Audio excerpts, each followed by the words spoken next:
Hi, good morning, Pratibha. Hi, Deepa. Good morning. To the audience who've tuned in, today we are on the season 2, 15th episode of the Torchbearer Thursday.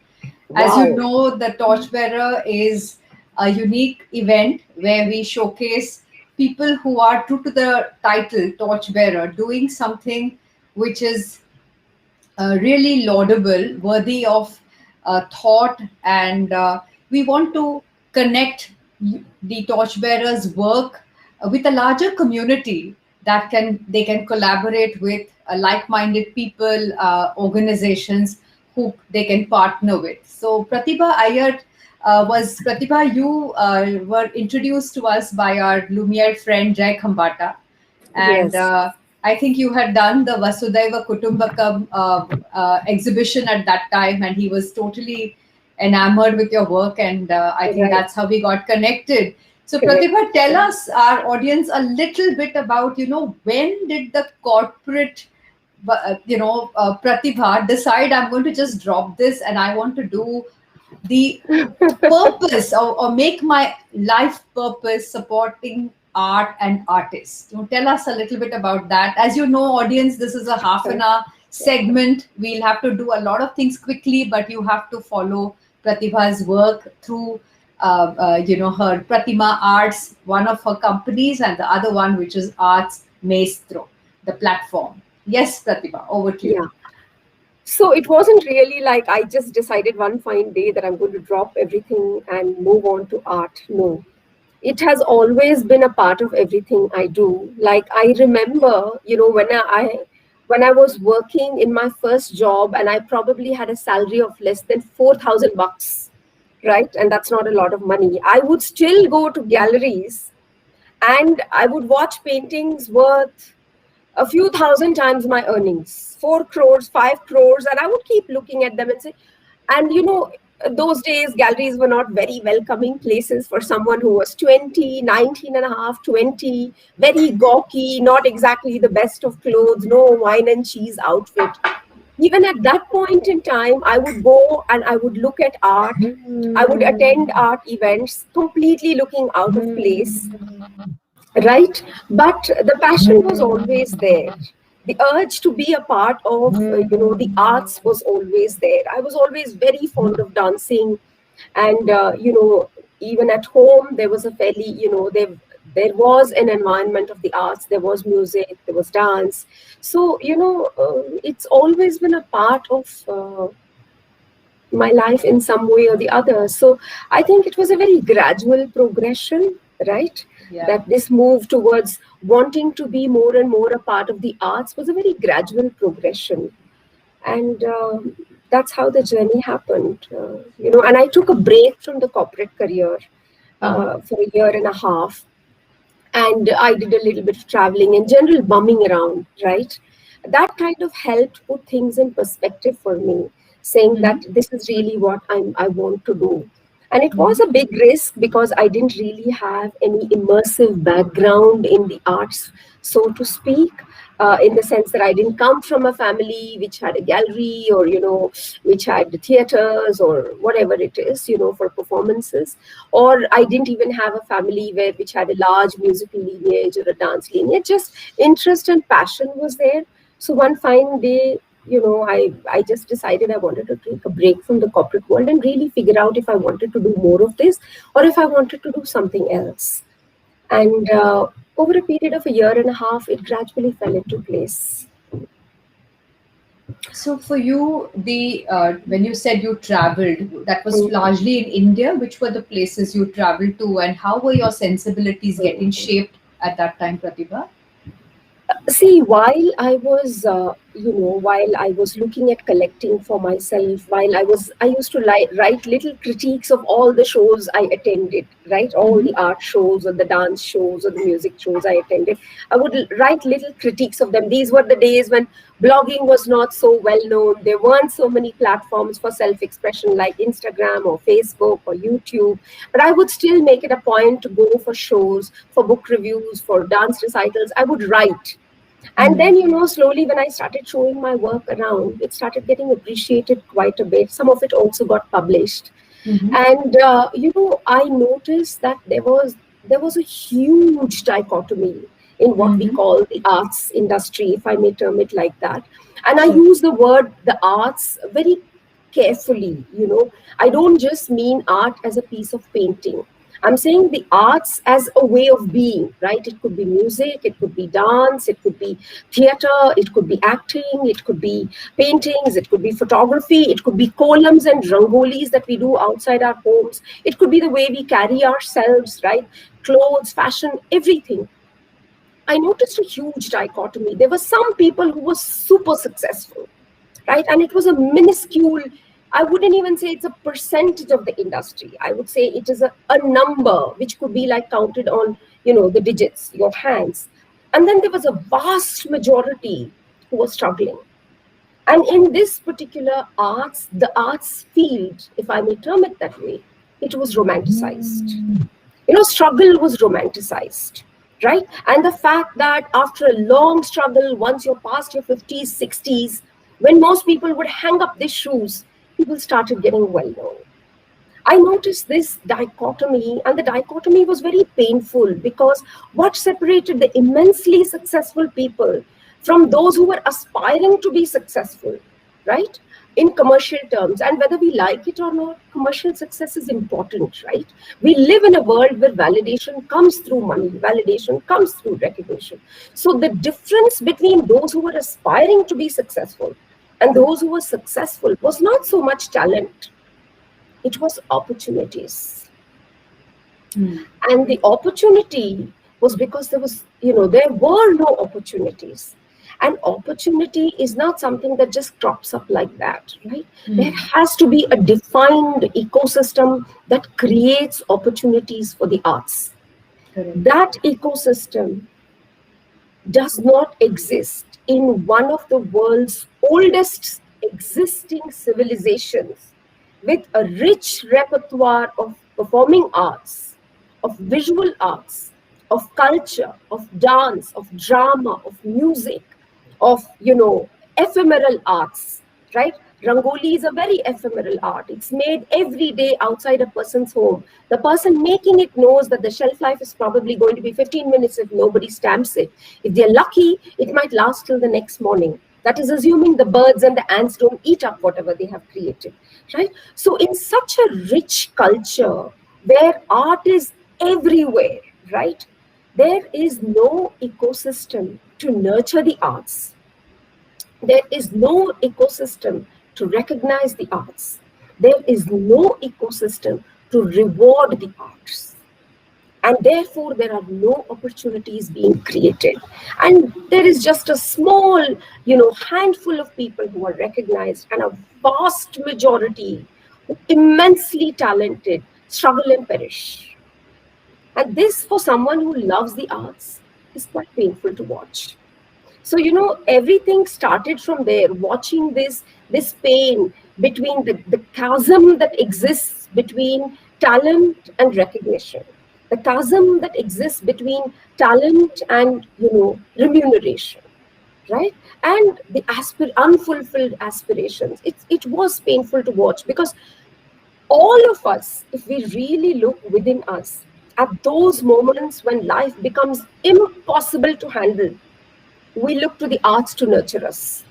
We pick up a book, we listen to some music, we read some poetry, we might read some fiction, we might chant some shlokas, we might dance ourselves, we might watch a recital, we might look at beautiful pictures. We go for a walk. Nature is full of art. So, when we are not able to come to terms with our life, we look to the arts as a form of distraction and also as a form to pull us out of whatever we are, to elevate us, so to speak, to change our mood. But despite this rich repertoire, there is no ecosystem for the arts. So the Pratima Arts was born of this, of observing this pain, and saying, how can I make a difference? Pratima Arts was born of this. Now, I'll give you a small example. India is not exactly up there when it comes to sports, right? Despite the fact that cricket is probably the only sport that the nation really invests in, there still exists an infrastructure for many other sports, right? If tennis did not have the kind of ecosystem that it did, an ATP tour or 4 Grand Slams in a year, if football did not have all the clubs that it did and the World Cup, or if any of the other sports did not have an Olympics as something that people aspire for, why would anybody play a sport? They'll play it as passion, which is, kabhi khel diya, kabhi nahi khela, right? The fact that you can make a living out of it, the fact that you can express your purpose, express your talent, express your skill, express your ability, because that's what we are all here for, right? We're here to, as on this earth, we would like to express our abilities, skills, talents, and we would like to make a living out of it in an authentic fashion. And most importantly, we would like to be loved and recognized for our abilities, right? If that can exist in math, it can exist in science, it can exist in the corporate world, it can exist in management, it can exist in sport, it can't exist in the arts. So many dancers, they dance for free because they just want to be seen to be dancing. How tragic is it that we have 6 classical dances and not one well-known dance school apart from Kalakshetra, which was set up almost a century ago? How tragic is this? Any dance school is always done by an individual. Corporate sponsorship of art is barely there, almost negligible. And the zillions of artists, and by this I mean artists of all manners, compete for that minuscule drop, right? And if not, oh, it's CSR money. Nobody who's an artist wants a hand-me-down. It takes years of rigor to become a painter, a sculptor, someone who builds a temple, an architect, right? A dancer. For the dancer, her body, his or her body is their temple, right? A musician, their voice is their everything. But we don't have an ecosystem, Is there, there's a national science talent search exam, Deepa, right? There's a math Olympiad. Is there an art talent search exam in a country of 1.4 billion people where at least 3.5 crore artists, contemporary and native, paint, draw, sculpt? And there are lakhs of dancers of all dispensations, lakhs of musicians of so many gharanas, so many types of musical lineages. There is not one music, like a music Olympiad or a dance Olympiad or a painting Olympiad. It's a tragedy. So, right? So what happens? You're a brilliant pupil in academics. Your school is proud of you. But you're a brilliant artist. Your teachers don't even care for you. Your parents are not able to be proud of you because there's no ecosystem. Talent is universal, but ecosystem for the arts does not exist. So, Pratibha, we have 15 minutes left and I have a few questions for you. Right. You, before the COVID, there were a couple, your work with Pratibha Arts was by doing physical exhibitions, right? And right. How many exhibitions did you all individually or collectively put together? We've done, over a period of 6 years, we've done numerous exhibitions. Some of them were these location. So I'll just ask let me ask a question, please. Yeah. So how were these organized so that you could give a platform to, let's say, the indigenous artists, people who were otherwise away from the urban spaces, urban centers, to find an audience? Did you sort of pick up regions? Were you looking at art forms? How did you curate and how did you segregate them for Mhm. audiences to experience the art and to see the artist's work? Okay, so our approach has not been an approach of segregation. Our approach has been an approach of synthesis. You Okay. know, the issue with the art forms is that the issue is an issue of segregation, not an issue of synthesis, because art is art. It doesn't matter under what label it goes. There is someone who's expressing a certain concept. So what we did is we did the exact opposite. Let's say we have an exhibition called Vriksha, for instance, right? It's the whole concept is self-explanatory. Vriksha, right? It doesn't matter which geography you come from, what painting school you come from, which type of painting you adhere to, which school of painting you adhere to, or which art form you practice, whether it is by region, whether it's native art, whether it's contemporary art. It doesn't matter, so long as it falls under the theme that we are doing. The artist is welcome to send their entries. So, what happens is, for the audience, the continuity is of the theme, right? Similarly, if we do an exhibition called Vasudhaiva Kutumbakam, right, where more than 350 artists came across from different genres, right? What mattered is the theme, the overarching theme, and how within the school of art, or within the school of sculpture that they practice, or within the type of art form they practice, what matters is how they express the theme. And that is how we were able to break the boundaries that exist. So, You what know, were the the five themes that you all did? Five, six themes that you all did? You did Vasudhaiva Kutumbakam, Vriksha, which is we tree. we did a series of exhibitions around Vasudhaiva Kutumbakam. We did Beautiful. not just do one, but we Okay. did a series of them spread across almost 3 years. So the world is my family. For those of you who don't know what Vasudhaiva Kutumbakam means, it is the Yes. world is my family. So it is Mhm. an all-inclusive, all-embracing theme. And you had participants from India, or you also had international participants? We had participants only from India.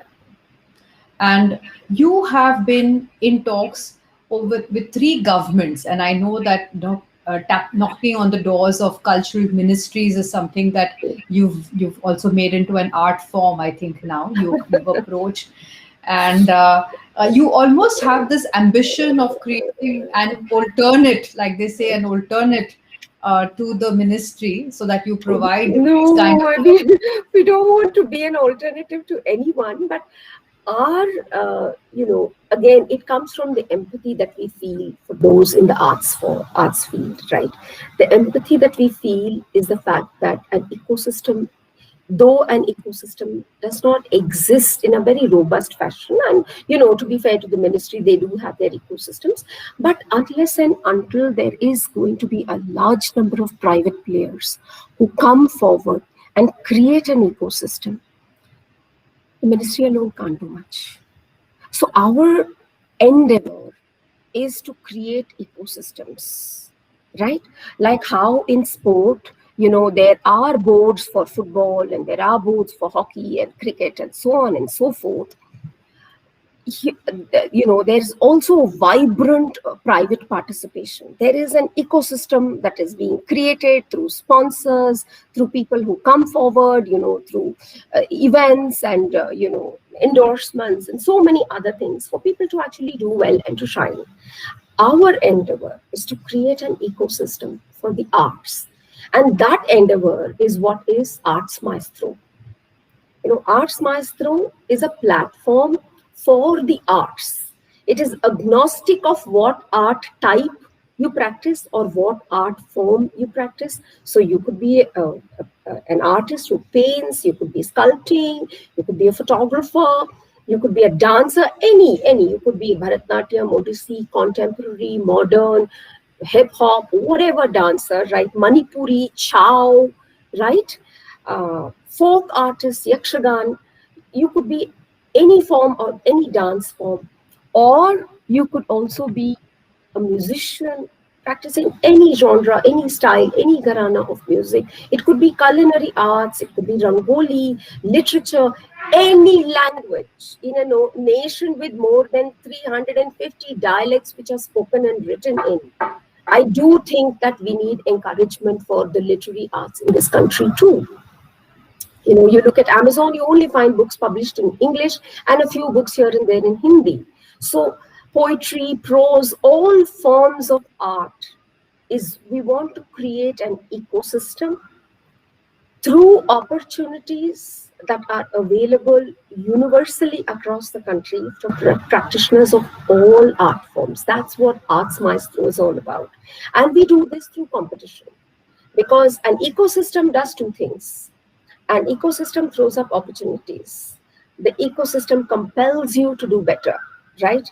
Without competition, there's no growth, there's no progress, there's no innovation, right? So through a combination of both, opportunities and reward, we would like to make sure that to the extent possible, encouragement is given to the last art form standing. How well known or little known it is, it doesn't matter. But it's going to be our endeavor through Arts Maestro to provide this platform. So the criteria for judgment would become very difficult, isn't it? Because when you define the arts in such a broad way, and when you talk about competition, how does what are the frameworks for assessment or judgment or winning or the criteria? How does Mm, that one dance form compete with the mm. other, for instance, or how does one art form compete with the other? I mean, how does one solve that conundrum, Pratibha? So the conundrum is not about inter-competition between art forms or dance forms. The competition is about the practitioners of that particular art form. Okay. So it's not going to be a face-off between Manipuri and Bharatnatyam, or Chow and Odissi, or Kathak and Kathakali. No, or Kuchipudi and something else. No, it's about those who practice that particular art form. You're experts, and every art form has people who exist at multiple levels in the ladder, right? They're absolute experts who are the mentors, who are the teachers. Look at it. When you have a platform like Arts Maestro, it's a great opportunity for experts to mentor, for experts to jury, because your expertise also has to be passed on to the next generation, right? Everybody, after they reach a certain level, they want to start teaching because they say this should not die with me. I put a lifetime of effort into perfecting this, and I want to make sure that those who are passionate about it, it's passed on to the extent that they can absorb, right? So there is an opportunity for experts to come on board as jury. There is an opportunity for experts to come on board to design challenges, which is so, so important, right? There is an opportunity for experts to mentor artists who are extremely good, but who probably have areas where they need a little bit of help, right? And so on and so forth. So the ecosystem is created by those who practice that particular art form. We provide the platform. So what happens once they become, let's say, famous and well known? Then Mhm. is there a path for the artist Mhm. where they can then have or create their own patronage, a place where Yes. they continue to sort of get support and nurturance? What are the Yes. ideas that you have for Yes, that? yes, yes, absolutely, absolutely. I totally agree with you that artists need patronage. We've just made a beginning, and we do have very ambitious plans of making sure that artists, especially senior artists, do receive patronage through the platform. We give them the kind of visibility that they need, and we also make sure that we put them in touch with the right kind of people who want to support the art that they practice. you know Definitely those are things that are down the line. It's there as part of our plans. It could be corporate So sponsorships. It could be, patronage to build art schools. It could be patronage to further their art. It could be patronage to write books. It could be deals, multiple type of, deals where they actually have a performance contract with people either within the country or globally. All that is there as part of, the thinking of AartsMaestro as a platform. For those people who have watched us and who will watch this video probably down the line, Mm-hmm. is there a message you want to give them? How can they participate in this cause of Arts Maestro? How do they engage with you if they wish to? If there are any artists watching this, and I really hope you're watching this, a heartfelt gratitude. Because I'm here because of you. Continue practicing your art. Don't give up. That's the first message I have to artists. For the others, art lovers, a vast majority of us fall into this bucket of art lovers. Please come forth and support artists. If you have to gift something, gift an experience. You can gift a music, watching a music show. You can gift watching a dance show. Gifts don't just mean mugs and plates and cups and spoons and bags and clothes and whatever. Gifts can also be experiences, right? There are so many absolutely fabulous shows that are happening out there. Right now, it's happening online, okay? But when the world does come back to the other, when we meet each other on the other side, my request is please gift experiences. You want to gift something for housewarming? Gift a painting. There are more than 2.5 crore artists in this country, and you don't even know 10. Right? Gift a painting, gift a sculpture, gift art experiences. Gift, of course, books is something that's immensely personal. So if you like something, make a recommendation. But support artists, support poets. Pratibha, in And this learn long, an art form. so It changes your life. you talked about the stakeholders in the ecosystem. So Mm. sponsors, corporates, what is your message for them? I also have a message not just for sponsors and corporates, but also for schools and parents. You Please. know, education is a combination of two spheres, right? The right brain and the left brain. Don't limit it to any one sphere. Achievement can happen in both sides. We live in a visual world. Between reading a book and watching a video, we all prefer watching a video, right? The first thing, I worked at the Times of India for about 7 years. As soon as people get the newspaper, they do two things. One, they read the R.K. Lakshman cartoon, then they turn to the sports page, right? Typically, you notice these are the two things that people do. We live in a visual world. So make sure that your children, if you're a teacher, please make sure that the arts is part of the education. And brilliant, talented children are encouraged to participate in whatever is their artistic passion or ability that they display. This is a message for teachers and for parents. We are going to live in an increasingly visual world. It's only going to get more visual. For this kind of a world, we need people who are very talented in the art space. Please encourage them. Make sure that those who have the left brain and the right brain are given equal emphasis, not just academics in your classes, okay? And this is the message for parents. Be proud of those who dance, sing, write, who display any artistic ability, paint, draw. Encourage them to the fullest, because you don't know who the next Picasso or who the next Raja Ravi Verma is going to be from this country. It could just be your child. So there's a message for schools. A message for sponsors is that, investment in art is an investment in the wellness of humanity. It's an investment in your employers and your employees. It's an investment in the future generations. It's an investment in society to which you sell. A healthy society also consumes well.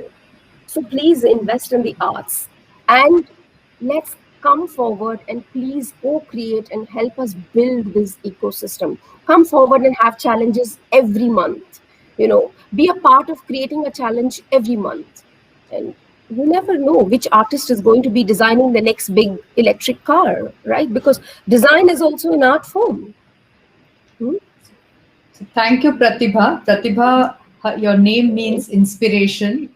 And you have Thank brought you. so much passion to deliver your message. So if there is Satyam, Shivam, Sundaram, you really are Oh, have you are talked so all about kind. Sundaram today, which is the beauty that arts bring into our lives. And Right. thank you for that very, very uplifting and a very inspiring session with us. Thank you Thank so you much. so much. Thank you, Deepa. Thank you for having me. Yeah, Thank you. Good luck, thank you. and we hope to be in touch. Thank you so much. Yeah, thank you. Bye bye. Bye bye. Bye.